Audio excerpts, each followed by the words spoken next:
এই দেখেন এই কুদরি, এই কুদরি দিয়ে, এই বরবটি দিয়ে আর এই চিংড়ি মাছ দিয়ে ভাজা হবে।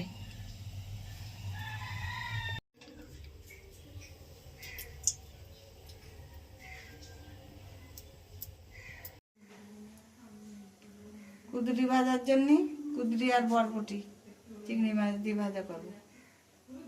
চিংড়ি মাছ কেটে ধুয়ে নিয়ে আসছি, লবণ হলুদ মাখানো হয়ে গেছে, তেলে দিচ্ছি।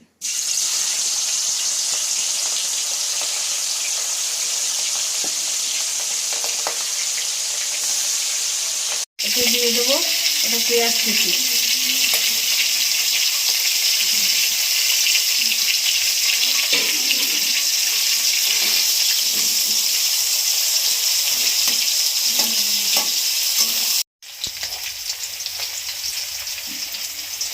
আমার চিংড়ি মাছ আর পেঁয়াজটা ভাজা হয়ে গেছে, কুদরি দিয়ে দিচ্ছি।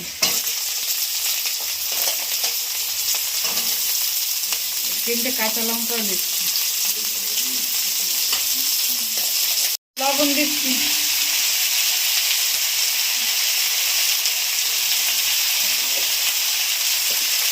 এবার দেবো হলুদ,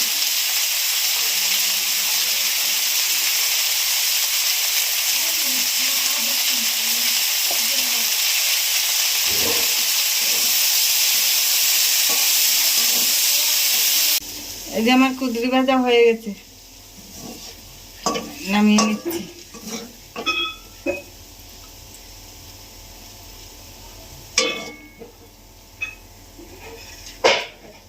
এইভাবে কুদরি আর বরবটি কুচিয়ে চিংড়ি মাছ দিয়ে ভেজে খেয়ে জানাবেন কেমন হবে।